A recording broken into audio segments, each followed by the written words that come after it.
நான் எந்த சபையும் இப்போ 2-3 சபைக்கு போயிருக்கேன். ஈரோடு சபையும் பெங்களூர் சபைக்கும் போயிருக்கேன். இந்த சபைக்கு வாங்கன்னு மாப்பிள்ளை கூப்பிட்டுட்டே இருக்காரு. இங்கே ஒன்று அங்கே ஒன்று 2-3 சபைங்க இருக்குது, நீங்கள் வாங்கம்மா பேசுங்கன்னு சொன்னார். நான் பேசுறதில்ல அதிகமாக, வெளியில் போய் பேசி மெஞ்ஞானம்னா பேசுறதில்ல. இன்னைக்கு வந்துட்டு நாளைக்கு தான் சபைக்கு நான் அங்கே போகிறதா இருந்தேன், ரூமில் இருக்கலான்னு. நம்ம கல்பனா அம்மா வந்து நீங்கள் வாங்கப்பா, இங்கே வந்து பாருங்கப்பா, நீங்கள் வந்து கூட வாங்கன்னு சொன்னதுனால வந்ததில் சில உண்மையெல்லாம் புரிஞ்சுதுங்க.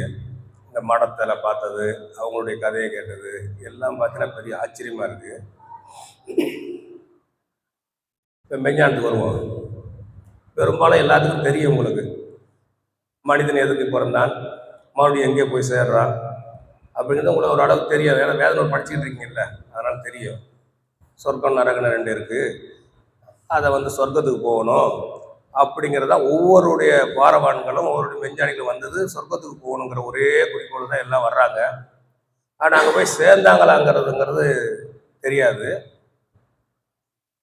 அது ஒரு குருபரான் வேணும்.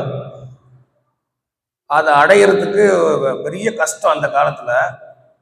இந்த காலத்தில் வந்து அப்படி தெரியல. நான் வந்து மெய்வழிக்கு வரும்போது எனக்கு வயது 12. மெய்வழிச்சாலைக்கு நான் வரும்போது எனக்கு வயது 12. நாங்கள் வந்து அங்கே 6வது படிச்சுக்கிட்டு இருந்தபோதே டிரான்ஸ்ஃபர் பண்ண மாதிரி இங்கே சாலைக்கு வந்துட்டோம். நான் வரும்போதே சாலைவாசி, வந்துட்டெல்லாம் போகல.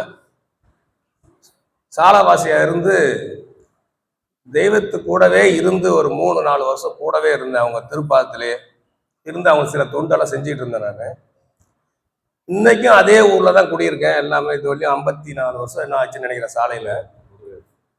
இருந்தாலும் அந்த எல்லையை விட்டு நான் அசையவே இல்லை. இந்த யுகத்தில் என்ன கிடைக்கணுமோ அதுவும், அடுத்ததில் நமக்கு என்ன கிடைக்க போங்கிறது அனைத்தும் எனக்கு தெய்வம் வழங்கியிருக்காங்க. அந்த ஒரு மெஞ்ஞான ஒரு பாடம் இருக்குது பார்த்தீங்களா, அது சொல்லிக்கிட்டே போனாலும் அடங்காது. இப்போ இதுக்கு வர்றேன், சிவன். அந்த சிவன் வந்து அந்த புள்ளி ஆதியே துணைன்னு சொல்கிறோமா, அந்த புள்ளி இருக்கா, அதுதான் உலகம். இந்த புள்ளி தான் ஆதியே துணை. அந்த ஆவிலே எல்லாம் முடிஞ்சு போச்சு. ஆதியும் அந்தமும். முதல்ல தோன்றது எதுன்னு சொல்றாங்க, இருட்குளம்.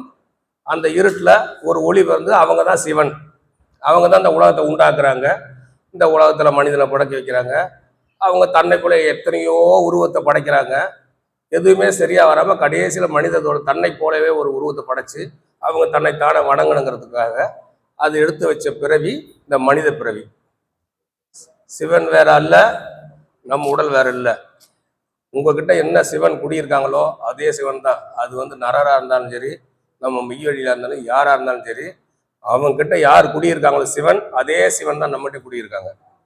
அந்த சிவனை வந்து தரிசனம் பண்ணணும். நாங்கள் தரிசனம் பண்ணிட்டோம். இப்போ நீங்க வந்து இந்த மெய்வழி மூலயமா, அந்த நூல் மூலயமா அந்த சிவன் இருக்கிற குடியிருக்கிற இடத்துல வந்து நீங்க பார்த்து பெறலாங்கிறது ஒரு இது. ஒரு காலத்துல யாரும் பெற முடியாதுங்க, நன்மனத்திலே வர முடியாது. சாலவாசி மட்டும்தான் இருக்கலாம். அவங்க மட்டும்தான் எல்லா உரிமையும். அங்கே வேற யாரும் அந்த வேலி போட்டு உள்ள யாருமே வர முடியாது. இன்னைக்கு அப்படி இல்லை நிலைமை. இன்னைக்கு நாங்கள் வந்து பேசுகிற நிலைக்கு ஆகிட்டோம். நீங்கள் எல்லாரும் அங்கே வரவும் போகவும் திருவிழா கொண்டாடுவோம், எல்லா சுகத்தையும் நீங்கள் அனுபவிக்க ஆரம்பிச்சிட்டீங்க.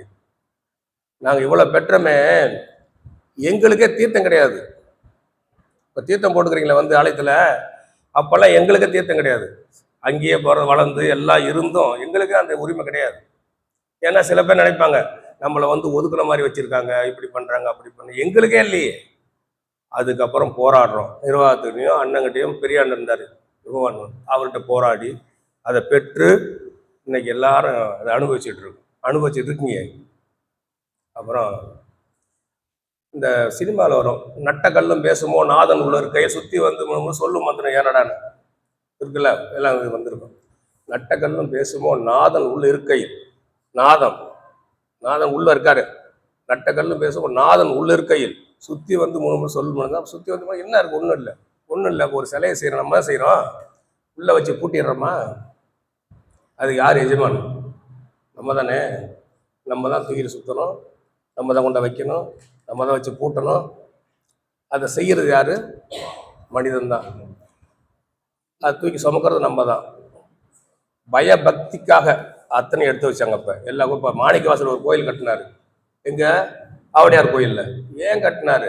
அவர் சிவனை தரிசனம் பண்ண இடம் அந்த இடம், அதனால அங்க கட்டுறாரு குருவை. நிறைய பேசிக்கிட்டே போலாம், டைம் இருக்காது.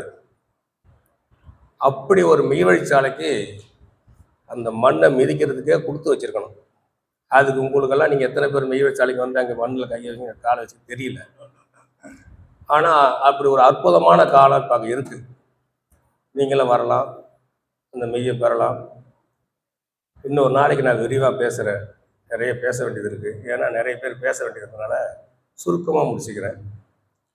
நான் பேசினா 2 மணி நேரம் கூட பேசலாம். ஆனால் நான் பேச மாட்டேன் விஞ்ஞானத்தையே வெளியில். ஐயப்பனுக்கே தெரியும். நீங்கள் வாங்க மாமா போடுறேன், நீங்கள் வந்து பேசுங்க, 1 மணி நேரம் பேசுங்க. 2 3 கதை சொன்னேன் போன ட்ரூப்பு. அதெல்லாம் சொன்னோம்னா நிறைய நேரம் ஆகும். ஆனால் அவ்வளவும் அறிவு சிந்தனையான கதை அது. அடுத்த சபையில் நான் நாளைக்கு கூட பேசினாலும் பேசுவேன்னு நினைக்கிறேன். நமஸ்காரம்.